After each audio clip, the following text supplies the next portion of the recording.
Matthew Mcnew. I was in the Army. I joined in 2003. I was on active duty for 5 years and the reserves for just under 4 years, so I did just about 9 years total. I was infantry, did 2 deployments, 27 months total overseas. So I mean, I hunted a little bit as a kid, but we never deer hunted much. I think I went twice. Other than that, we did some rabbit,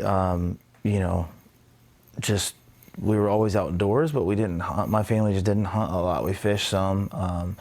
And then I, left for the Army, came home, and I'd been home, I think I'd been home almost 2 years, and had some buddies that I had grown up with that either hunted all our childhood and I just didn't hunt with them, or had gotten into it as they got a little older and on their own.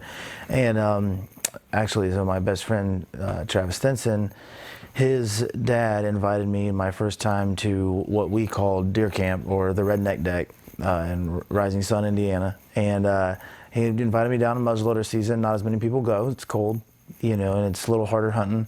And at that time, Travis was on his first deployment. I was out altogether, and Travis was on his first deployment. And to come to find out, I think his dad invited me just to kind of maybe pick my brain about like how deployments are. And he was just worried about TJ, his only son, our firstborn child, his only son. And so he invited me, and I didn't do anything stupid, and I was respectful, and I helped clean up, and so he invited me back the next year for opening weekend, and that, as any hunter knows, that's the big show.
first shot was a good shot, but I missed him. Yeah, that first shot was probably your best go. So I don't know what happened with that. You got some funny blooper reel there. We're gonna have some fun with that one. Are they still living? No, they ran out this way. Well, when you said shoot him again, I got ready to pull the trigger and it was her. Oh. Because the way they turned, I didn't realize he was behind her. So. Yeah. That's why we do it right there. I'm shaking. I didn't even shoot. Well, I was trying not to shoot you. You're like, he's over here. And I was like, oh, shit. Oh, yeah.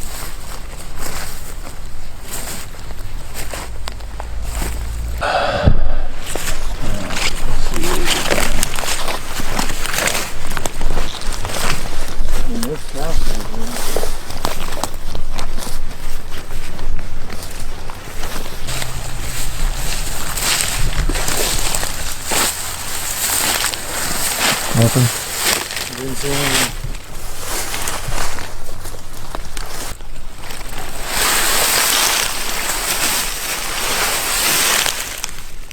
Yeah, we haven't found a drop of blood, so. No.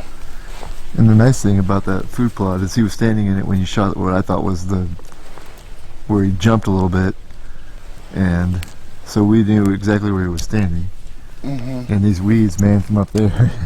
They're so thick, you can't see through them at all. It's gnarly in here. Man.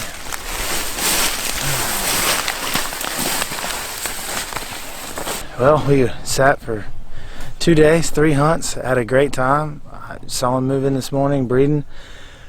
It was hard to see in this tall stuff, but we could see his rack in his head. I thought I had a good shot, so I took it. They moved. I ended up shooting 4 times. It was thick woods between us and where they were at down in this field, and it looked like I hit him, but we couldn't find any blood, and apparently I just missed, so hopefully he is living to breed another day. Lucky him. Yeah, I know. I tried.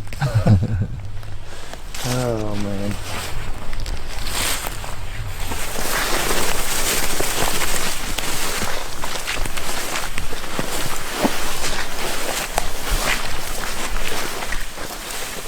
Yeah, so for me, my first deployment was in 2004. We deployed for 12 months to Iraq, and it was in a very forward area. It was had been in the past a very pro-Saddam city and area, so we knew going into it that it was probably going to be challenging, but at that point, not a lot of our guys had deployed to the desert. A lot of people had deployed, well, some had deployed to Desert Storm, but even more so had been to like Bosnia or Kosovo, but hadn't been to Iraq or Afghanistan yet, because that was still pretty early on.